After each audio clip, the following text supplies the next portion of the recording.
बहुत ही महत्वपूर्ण विषय को लेकर के हम आपके सामने आए हैं। 83,99,999 योनि ऐसी है जिनमें विवेक और ज्ञान और बुद्धि नहीं है। एक योनि ऐसी है सिर्फ मनुष्य। बड़े भाग मानुष तन पावा, सुर दुर्लभ सब ग्रंथन गावा। मनुष्य को ऐसा अधिकार है कि वो ईश्वर को प्राप्त कर सकता है। आज जब से मनुष्य उत्पन्न होता है जब तक मरता है, एक भी दिन अगर वो ये सोच ले कि मुझे ईश्वर की प्राप्ति करनी है तो उसको ईश्वर प्राप्त हो जाएंगे। आदमी जीवन भर पैसे के पीछे भागता है। ये विषय, जिस विषय की आज हम चर्चा कर रहे हैं, कोई विषय इस विषय पर बात ही नहीं करता। बड़े बड़े संत, महात्मा, महामंडलेश्वर, शंकराचार्य, सबके पास लोग जाते हैं, महाराज मेरी समस्या दूर कर दो। उनके पास विषय नहीं है ये, ना ज्ञान प्राप्ति का। संत महात्मा को जो चोला दिया है भगवान पिंक कलर का, सूर्य जैसे सुबह उगता है वो ये कहता है कि मैं आ गया हूं प्रकाशित करने के लिए, इसलिए महात्माओं को कलर दिया है कि तुम भी घूम घूम करके दुनिया में ज्ञान का प्रकाश फैलाओ जैसे सूर्य फैलाता है। तो आज उसी प्रकाश को मैं अगले 2-3 मिनट में आपको बताना चाहता हूं। ईश्वर को आप कैसे प्राप्त कर सकते हो, बहुत सरल मार्ग बता रहा हूं आपको। आप ले लो और आपके काम आएगा। देखिए, रोज मनुष्य को इस संसार से वास्ता 5 मिनट के लिए खत्म करना चाहिए। रोज पूजा करनी चाहिए अपने अपने देवता की। खुदा, मुसलमान खुदा की पूजा करें, सिख गुरु नानक देव जी के गुरुद्वारे में पूजा करें, और गिरजाघर में, चर्च में जाकर के ईसाई कर सकता है, और हिंदू जो है सनातन धर्म वाले मंदिर में या अपने घर में बैठ करके पूजा करें। ध्यान लगाएं। ध्यान शब्द का अर्थ बड़ा गंभीर है। आप बैठिए एकाग्रचित होकर के, हाथ को बांध करके एकांत में इस मुद्रा में बैठ सकते हैं।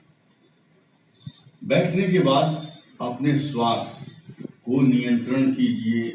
आप एक सांस लो, लंबा सांस लेने के बाद नाभि में एकत्रित हो गया है ऐसा अनुभव कीजिए कि मैंने सांस लिया और नाभि में रोक लिया, और फिर उसको छोड़ा।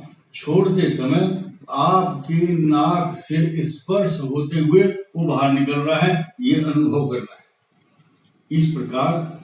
और सांस लेते समय एक ध्वनि आएगी ओम की, ओम, ऐसे छोड़ते समय ओम कह सकते हैं। ये ढोंग करना है आपको। 1 महीने का ढोंग है ये, कोर्स है 1 महीने का। ढोंग करते करते ही ढंग आ जाएगा आपको। यही मेडिटेशन है। ये मानसिक रोगों की दवाई भी है। और जब ये करोगे, ये पहला स्टेप है ईश्वर प्राप्ति का। 1 महीने के बाद जब आपको आदत पड़ जाएगी इसको करने की, उसके बाद नेक्स्ट स्टेप में ध्यान लगाया जाता है।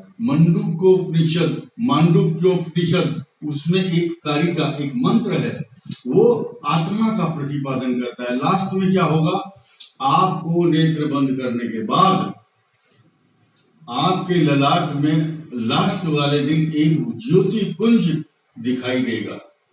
तो भगवान कैसे होते हैं, शक्ल तो देखी नहीं आपने। रामचरितमानस में एक चौपाई आती है कि ईश्वर अंश जीव अविनाशी। ये जो जीव है, मनुष्य है, वो ईश्वर का ही अंश है। ठीक है। रूप दिन राति, जो ईश्वर का स्वरूप है वो दिन रात जलता है। नहीं चाहिए कछु दिया घृत बाती, और वो प्रकाशित होता रहता है। परम प्रकाश, देखिए शब्द का आया पर ध्यान दीजिए। परम प्रकाश, परम प्रकाश रूप दिन राति, करोड़ों सूर्यों के समान।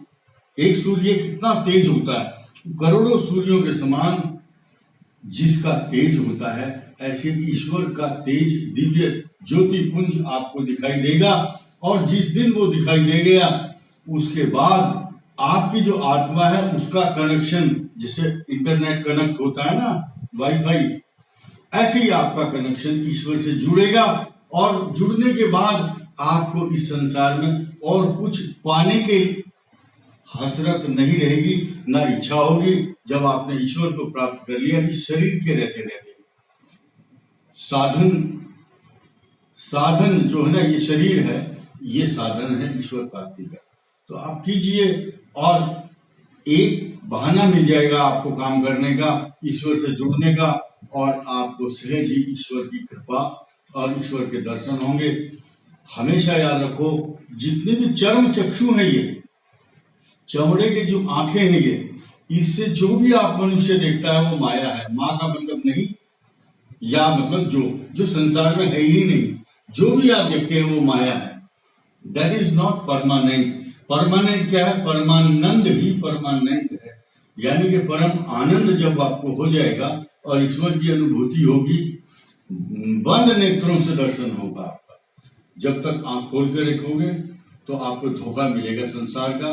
जिस दिन आंखें बंद करके ईश्वर को ढूंढोगे, वो आपके निकट आ जाएगा, आपको पता चल जाएगा ईश्वर मेरे पास। ईश्वर से मैं कनेक्ट हो चुका हूँ।